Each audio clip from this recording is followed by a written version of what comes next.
Всем привет! В этом видео приготовим леденцы для украшения тортов и не только. Если вам интересно, смотрите дальше. Нам понадобятся следующие ингредиенты. Первый вариант: я буду готовить леденцы на основе глюкозного сиропа. Отмеряем нужное количество сахара, глюкозного сиропа и воды.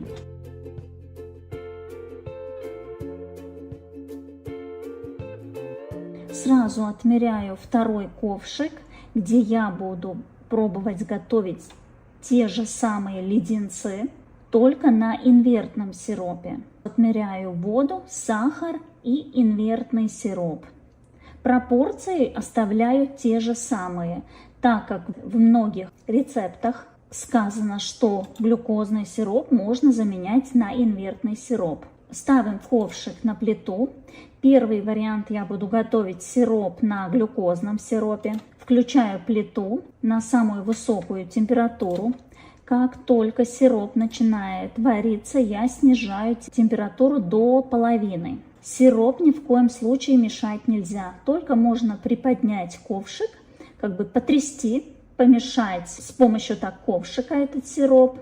Ставим термометр и варим до 145 градусов. Вначале сироп очень интенсивно варится, пузырится, но как температура начинает повышаться, пузыри становятся более ленивые.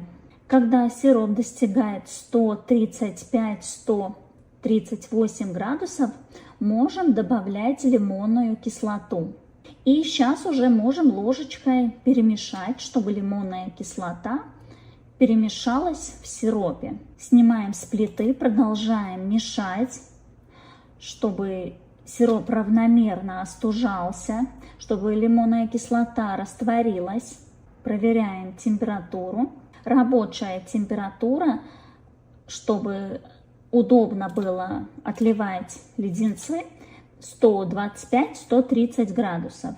Но если мы отливаем сироп в формочке, то температура, конечно, может быть и повыше. Плиту я оставляю включенную на самой низкой температуре.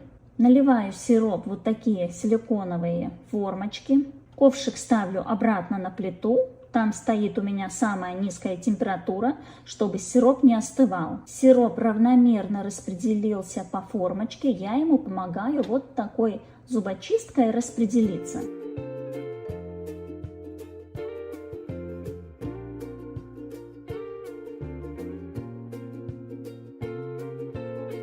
Окрашивать можно сироп гелевыми красителями. Если хотим использовать сухие красители, то надо их предварительно перемешать с водой. Совсем немного воды, чтобы равномерно разошелся в этой капельке воды, и потом добавляем к сиропу. Но удобнее всего это гелевые красители. Постоянно надо проверять температуру. Как видим, что сироп уже неудобен в работе, слишком густой. Проверяю температуру, ставлю ковшик обратно на плиту, поддерживаю постоянно 125-130 градусов. Но слишком высокую температуру мы не поднимаем, так как со временем сироп начинает менять цвет. И если он не окрашенный, то сразу видно, что леденцы становятся не прозрачные, а такие с желтоватым оттенком. Это если карамель передержанная на плите. Поэтому, конечно, важно работать быстро, чтобы меньше надо было подогревать сироп. И у меня последние карамельки уже были такие с таким легким оттенком желтого. Но это не так заметно, так как я окрасила карамель в красный цвет. Но это влияет не только на цвет, но и на вкус. Будет немного такой горьковатый вкус, если карамель начинает желтеть.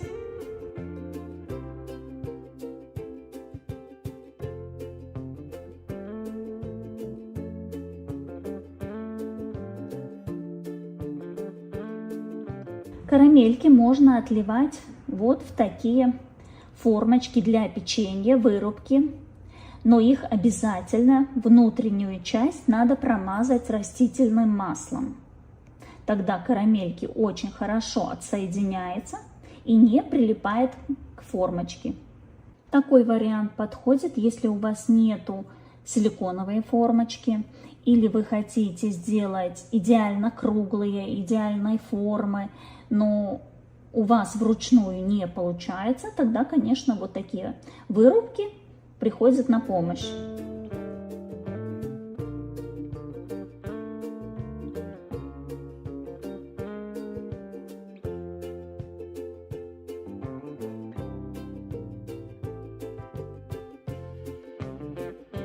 Далее буду использовать вот такую формочку звездочки. Это такая довольно неудобная для наполнения конкретно карамели. Наливаю часть карамели, распределяю палочкой, так как сама она тут равномерно не распределится. И потом наливаю дополнительно, где еще карамель не хватает. И опять помогаю распределяться палочкой. Отличие карамели от изомальта такое, что изомальт очень быстро застывает, и вы не можете долго возиться вот с такой палочкой. А с этой карамелью на глюкозном сиропе она довольно долгое время остается такая жидковатая, и вы успеваете ее распределить по формочке. Обычно я использую изомальт, так как это быстро, просто, без проблем. Но у меня закончился изомальт, мне надо было приготовить торт без молочных продуктов. Это значит, я не могла использовать декор из шоколада. И я вспомнила, что можно же приготовить самостоятельно карамель и отлить карамельки. Тут я на видео вам показываю разные формы, так как просто экспериментировала, смотрела, как карамель себя ведет, как с ней удобно-неудобно работать, какие формочки более удобные. И поэтому у меня тут разные формы просто для эксперимента. Время застывания более долгое, если сравнить с изомальтом. Изомальт застывает быстрее. Конечно, в этой формочке звездочки, чтобы красиво отсадить карамельку, надо просто потренироваться. Набить руку. Первая звездочка у меня такая кривоватая получилась, но каждая следующая получилась более ровная. Тут просто надо понять температуру и движение, ловкость рук, насколько быстро это сделать. Мне очень понравился результат этих леденцов. Они получаются прозрачные, блестящие, очень красивые. Если сравнить опять с изомальтом, то с изомальтом надо научиться работать, потому что в большинстве случаев леденцы получаются непрозрачные. Там надо пройтись горелкой по поверхности, чтобы они получились прозрачные. Но эти карамельки на глюкозном сиропе, они сразу получаются прозрачные, красивые, блестящие.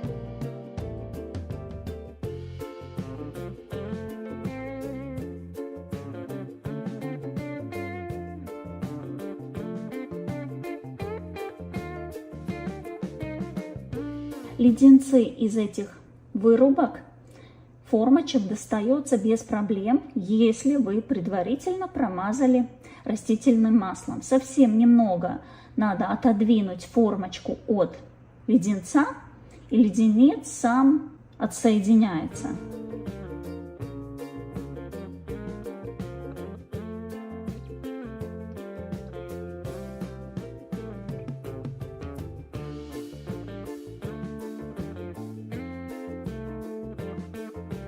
К леденцам можно добавить вспашки, палочки.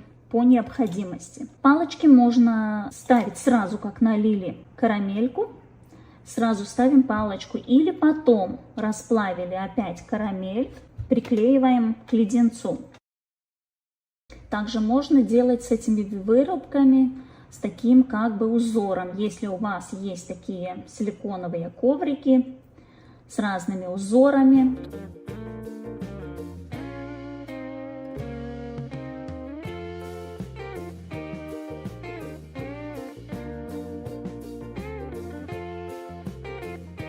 Тут уже видно, эти карамельки немного уже поменяли цвет, они стали как бы немного с таким оттенком желтого, так как эти были последние карамельки, и карамель была много раз гретая и начинала менять цвет. Далее приготовим леденцы на инвертном сиропе. Пропорции все те же самые, все приготовление то же самое, так как было указано в многих рецептах, что глюкозный сироп можно заменять на инвертный сироп. Но я уже сразу как бы поняла, что не может быть, так как у глюкозного сиропа есть своя консистенция, а у инвертного сиропа другая консистенция. И не может такое быть, что мы один и тот же рецепт готовим с теми пропорциями, с той же температурой, и у нас все получится одинаково. Но все же я взяла попробовать приготовить, чтобы убедиться. В самом процессе я уже видела, что сироп достигает уже довольно высокую температуру, но он по своей консистенции более жидкий, чем на глюкозном сиропе. Что и как бы само по себе ясно, так как глюкозный сироп более густой консистенцией, а инвертный более жидкий. Наливаю вот в такие силиконовые формочки. Я уже вижу, что сироп, он очень жидкий. Как бы в работе это удобно, но в результате ясно, что что-то пойдет не так, и у нас что-то не получится.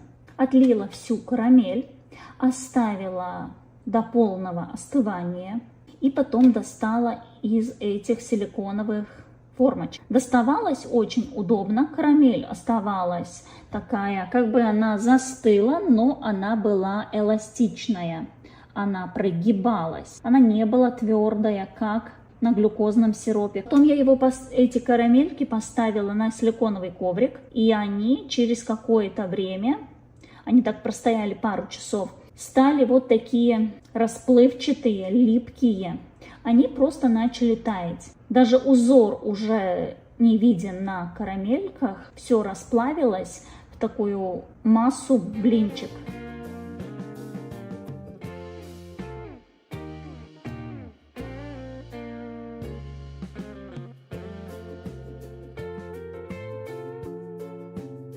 Вот такие они достаются, они как бы держат форму, но в то же время они гибкие, их можно вот так согинать. Ясно, что не получилось, но меня это не удивляет, я уже была готова к этому результату, что на инвертном сиропе не может получиться то же самое, что на глюкозном сиропе.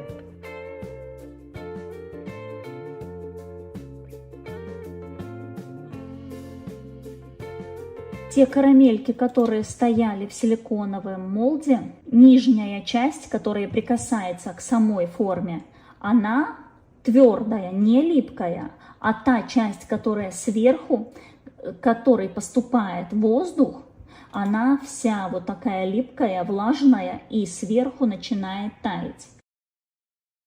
Берем наши карамельки на глюкозном сиропе, которые у нас получились. Я их вот так упаковала в пищевую пленку. Можно использовать специальные мешочки для леденцов. Можно брать просто пищевую пленку. Нам важно просто изолировать леденцы. Леденцы у меня простояли в холодильнике, вот так упакованные. Далее я вам покажу, как я еще использую карамель или изомальт. Это у меня просто старые картинки, стоят неиспользованные, сахарная бумага и тонкая вафельная бумага. Вырезаю картинки, так чтобы они были ровно, красиво отрезанные по бокам. И можно делать такие топеры, если вы не дружите с шоколадом. Или, к примеру, так как мне надо было делать торт без молочных продуктов, я не могла использовать белый шоколад, как обычно, то можно использовать или карамель на глюкозном сиропе, или покупной изомальт. Оба варианта годятся одинаково. Я обычно работаю с сахарной бумагой, но чтобы вам показать отличие, я взяла и вафельную бумагу. Сахарная бумага в любом случае удобнее в работе, чем вафельная бумага.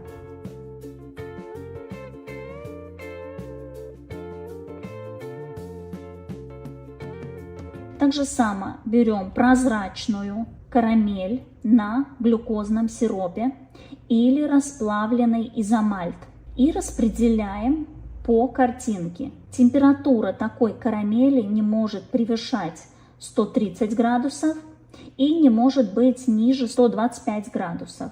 В среднем держим 125-127 градусов и распределяем по картинкам. Вафельная бумага не особо хорошо покрывается, так как, прикасаясь с горячей карамелью, она начинает по бокам подниматься вверх картинка, и карамель вытекает через края, некрасиво распределяется. Поэтому тут, если использовать вафельную картинку, очень важно держать температуру 125 не выше. Чем ниже температура, тем картинка лучше себя ведет. Ну, конечно, тогда труднее распределить саму карамель.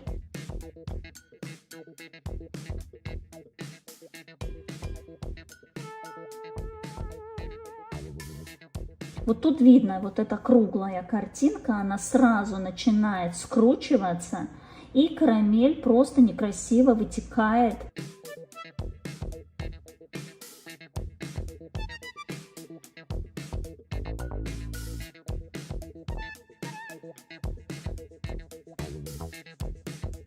Мы можем холодным ножиком пройтись по бокам и эту карамель как бы подвинуть, чтобы у нас получился более-менее круглый леденец. Прозрачную карамель мы можем наливать и на саму эту картинку с верхней части и с обратной стороны, смотря какой эффект хотим добиться. Если просто сделать топпер, то мы можем с задней части налить. Если хотим, чтобы у нас был этот эффект карамели, блестящая поверхность, то наливаем на саму картинку, на сам рисунок. Если у вас есть выбор, выбирайте обязательно сахарную картинку. С вафельной картинкой просто надо работать более низкой температурой, но тогда тоже неудобно, так как карамель менее жидкая и труднее ее распределять.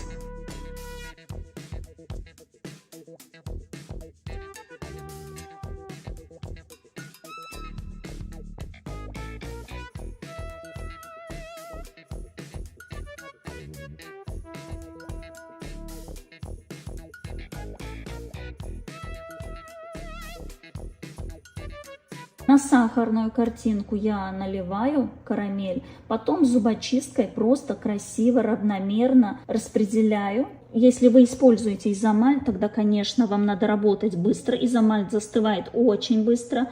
А если вот такую карамель на глюкозном сиропе, более долгое время остается жидкая, и можно вот так возиться с зубочисткой палочкой. Если делаем топперы, можем сразу добавить палочки.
Остатки карамели я окрасила в красный цвет и просто отсаживаю такие круглые леденцы. Чтобы леденцы были идеально круглые, тут тоже надо эту температуру держать от 125 до 130 градусов.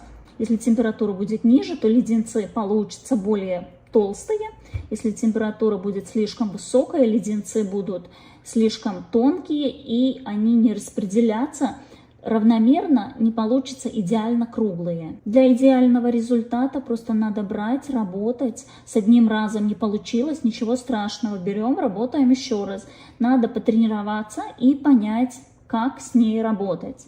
Если сравнить изомальт и леденцы на глюкозном сиропе, то, конечно, дешевле получится работать леденцами на глюкозном сиропе. Но тут просто надо набить руку, не передержать карамель, чтобы не было ни слишком высокая температура, ни слишком низкая температура, чтобы цвет не поменялся и в то же время и вкус чтобы не поменялся. Если у нас температура слишком высокая, карамель начинает как бы гореть, у нее будет и вкус такой горьковатый. С изомальтом, конечно, работать быстрее, но это будет дороже. И не всем доступен изомальт.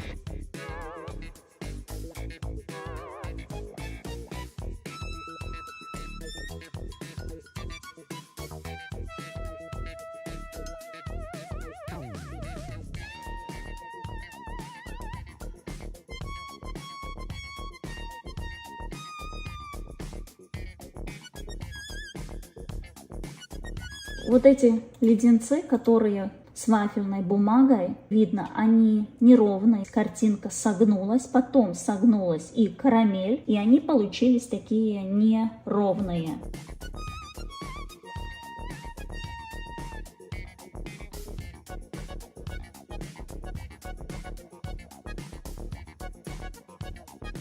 В то же время вафельная бумага бабочка очень хорошо получилась. Но все же удобнее работать с сахарной бумагой. Картинки получаются ровные, идеальные. Если постараться, вот эта девушка, Леди Баг, у меня из вафельной картинки. Тут у меня получилось более ровный топпер. Но все же повторю, что сахарная картинка – это прям для идеального результата.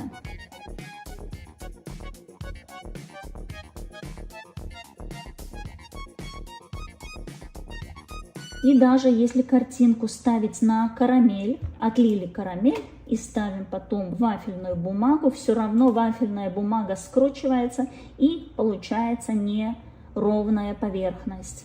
С изомальтом надо постараться, чтобы добиться идеального блеска. А тут вы посмотрите, карамельки такие красивые, блестящие, прозрачные. Одну часть леденцов я оставила при комнатной температуре, часть я завернула в пленку, часть оставила просто на коврике. Оставила на сутки и потом смотрим, как они себя ведут при комнатной температуре. Они не растаяли, остаются твердые, но поверхность становится липковатая. Те карамельки, которые стояли завернутые, они все равно стали немного липкие, и к ним даже прилипла вот эта пленочка. И потом эту пленочку очень сложно содрать, поэтому если хранить при комнатной температуре, тут надо просто смотреть, какой у вас воздух в помещении. Если сухой, то карамельки не станут влажные. Еще можно пробовать их хранить, не завернуть в пищевую какую-нибудь пленочку, а хранить в каком-нибудь контейнере или в коробочке, закрыть в картоновой коробочке. Это я еще не попробовала, поэтому не знаю, как они себя ведут в такой упаковке.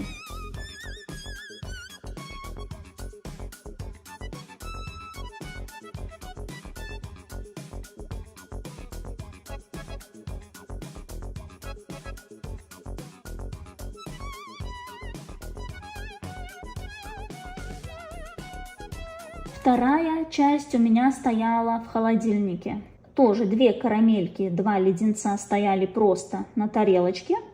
Они тоже стали немного липковатые, твердые, но в то же время поверхность липнет. А эти карамельки завернула, и те, которые стояли в холодильнике, упакованные в пленочку, они очень хорошо себя ведут, вообще не стали липкие.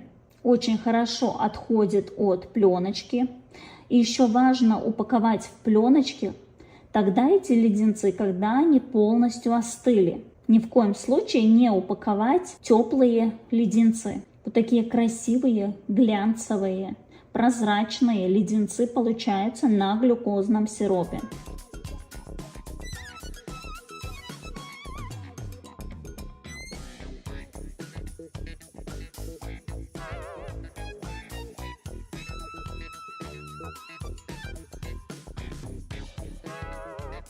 И вот такие красивые топперы можно сделать, если вы не дружите с шоколадом, именно с темперированным шоколадом, так как для топперов надо темперированный шоколад. Или второй вариант, надо ставить на мастику, мастику надо сушить, чтобы она полностью высохла. Такие топперы можно приготовить быстро, в последний момент. Их буквально только остыли, ставить на торт.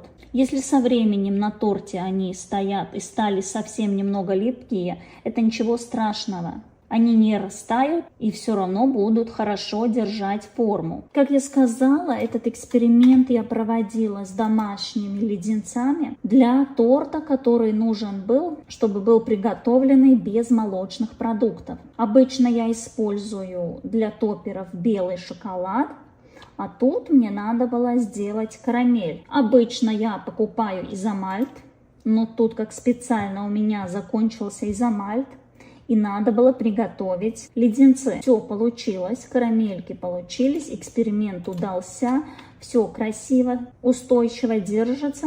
Еще очень хорошо использовать вместо шоколада для топперов такую карамель летом, так как летом бывает, что высокая температура и даже темперированный шоколад может начинать таять, а карамель в любом случае будет более долгое время держать свою форму, даже если помещение будет влажно, она не растает.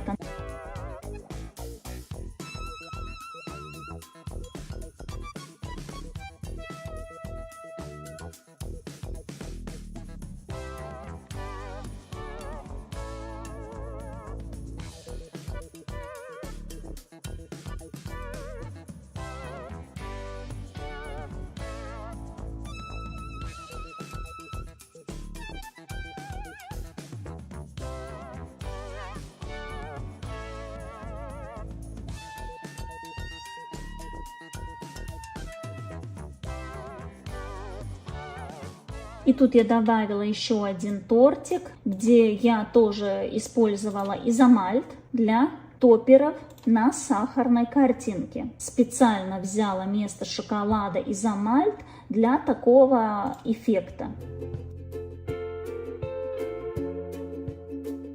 Если вам понравилось видео, ставьте лайк, подписывайтесь, комментируйте. Жмите на колокольчик, чтобы не пропустить новые видео, рецепты, эксперименты. Всем пока!